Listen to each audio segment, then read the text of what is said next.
On this episode of the Turnbuckle, I didn't remember where the mic was for some reason. Stone Cold Steve Austin will not be wrestling at WrestleMania. Rick Boogs returns from injury, and Eric Bischoff prefers AEW's production over WWE's production. Folks, rating your favorite wrestling moves from wrestling news because it's time for the Turnbuckle.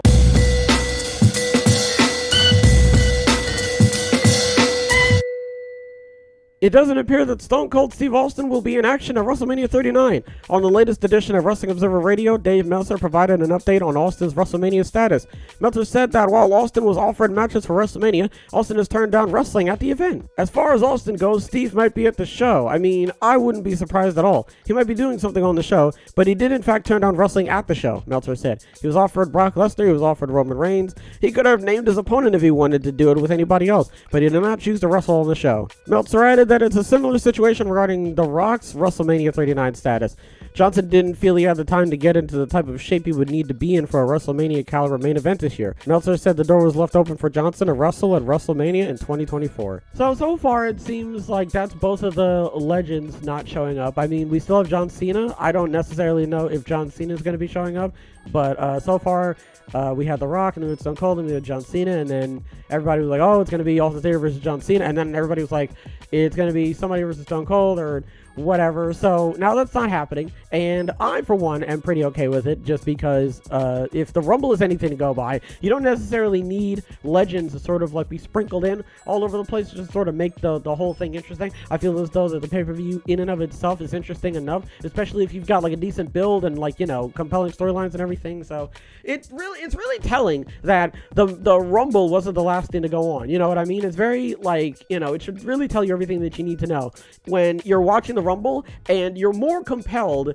like, not in like an offensive way, be like saying like the Rumble didn't do as well, but like you're more compelled about the storyline between the Bloodline and Sami Zayn than you are about the Rumble, just because that has more like intricate, you know, inner workings going on with it and everything. And the Rumble had, I think, the only legend in the men's Rumble was Booker T. I think, I don't remember. And then the women's, it was Michelle McCool, and then, oh my god, it was like two of them, wasn't it? It was two people. It was Michelle McCool and someone else, I think. Oh my lord, it's like right there. We don't have Stone Cold, and we just are gonna have to deal with the compelling and well thought out long-term booking storylines that are gonna keep us in our seats when WrestleMania comes around. And for some people, that's not good, and they want Stone Cold there, and they want John Cena there, and they want The Rock there, and they want Hulk Hogan. It doesn't, okay, you know what? It doesn't matter, all right, because legends that are past their prime, a good show does not make, all right? Oh, you're making fun of Stone Cold. I highly doubt Stone Cold is going to be out there doing, like, pile drivers and 450s, okay? So, leave me alone. Next, we're going to talk about Rick Boogs and how he's returned from injury on Raw. Rick Boogs returned to Raw after a nearly 10-month injury absence. Boogs was introduced by Adam Pearce as a surprise opponent for The Miz in an impromptu match on Raw, where Boogs won with a press slam in under 2 minutes. Boogs was injured on night 1 of WrestleMania on April 2nd, 2022 in the show's opening match. Boogs and Nakamura were challenging the Usos for the SmackDown tag titles when he suffered a torn quadriceps to patella tendon as his right leg gave out while he had both Usos on his shoulders in a fireman's carry. Boogs underwent surgery to repair the injury in Birmingham, Alabama last April. Boogs had also suffered a serious leg injury earlier in his WWE career, as he also tore an ACL, MCL, and meniscus in 2017 while wrestling in NXT. I'm all for Boogs coming back. I am. I love Boogs. I think he's an absolutely fantastic wrestler. The fact that he came back during what can only be described as a comedy segment where The Miz came out and he complained, and then Adam Pearce was like, Boogs, and then Boogs came back, and admittedly, I did not like the reception that he got. I was kind of hoping that he would get a little bit more of a pop, because I like Boogs and I think he's great. I think the problem is that WWE, when Vince McMahon was running around, didn't really give him a whole lot to go off of except just shouting Boogs, and he plays a guitar, and he's with Shinsuke, and that's about it. He's really strong and also like really hyper, you know? It just seemed like such a poor start for Rick Boogs, especially after he came back from injury, and I'm really looking forward to see what they're going to do with him, but right now, just based on the way that this is going, it's not really looking good for him. Finally, we're going to be talking about Eric Bischoff and how he prefers AEW's production over WWE. I've said from day one that I prefer AEW's production values, Bischoff said on 83 Weeks when prompted to name one thing he believes each promotion does better than anyone else. Though he also believes it's impossible to compare the two in his regard. Given the standard WWE set over the years, Bischoff sees a certain charm within AEW's production values. It's not too glossy, it's not too pretty, it's perfectly flawed, he added. But the biggest thing, it's all about how watching an AEW production makes him feel.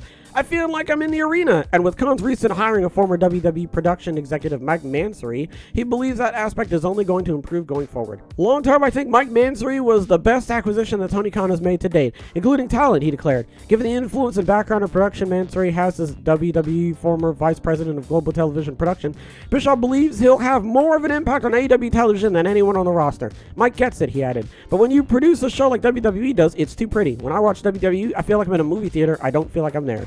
He makes a very good point. I don't like it when WWE... Okay, so you've got Mans in the corner. Mans is on top of him, and he's doing the 10-punch thing.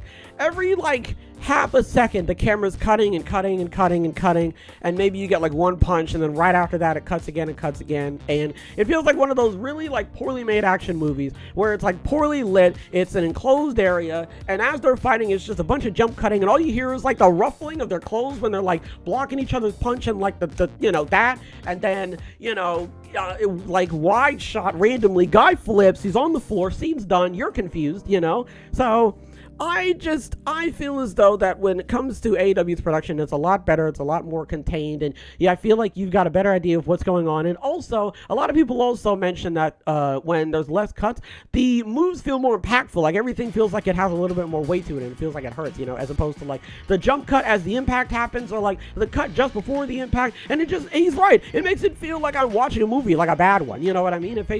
Also, I read online that apparently the reason why they jump cut a bunch of times is because they don't want the kids to learn the patterns, I guess, and do what the wrestlers are doing, which, to be fairly honest with you, coming from a kid who used to wrestle, that is not going to stop me. I'm just going to tell you that right now. I'm just going to rewind and just realize what's going on, and then I'm just going to end up doing it. So I don't really think that. Now, I don't know how true that is, but I heard that somewhere that was to stop all of the violin. I just think that overall, I think WWE just less cuts. I said all that to say less cuts, and I'll be less nauseous. That's pretty much it.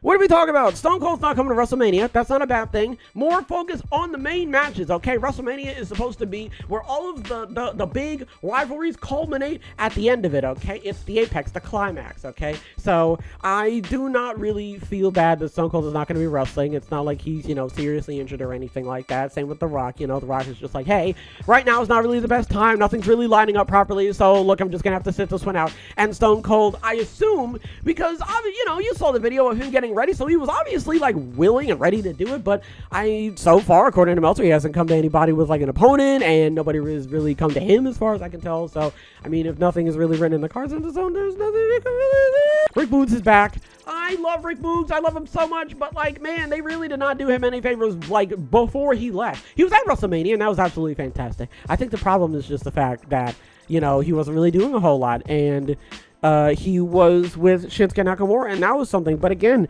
he wasn't really doing a whole lot. They weren't really involved in any compelling storylines enough to really flesh out their characters and their styles and everything like that. So I think that hopefully I hope this is a one-off thing, and then he gets put into a decent feud. And then Bischoff says he prefers AEW's production. I agree. I think WWE's production is just a little bit too fast-paced, a little bit too quick, too snappy, way too many things happening all at once. I think it's difficult to focus on one specific thing or a specific moment that's happening in the ring if there's way too many cameras pointing in too many directions, and I feel like AEW definitely has a one-up on that. I don't think AEW has a strong as production team as WWE, but I know that it doesn't really it doesn't really count to anything because AEW is not really doing a whole lot with their camera cuts and everything like that anyway, so I don't really think you would need that many people to do something like that. So yeah, I'm gonna have to go with AEW on this one. And listen, if you're a WWE fan and you like WWE's production, that's perfectly fine too. It's really down to preference. It's not really an AEW bad, WWE good type of situation. So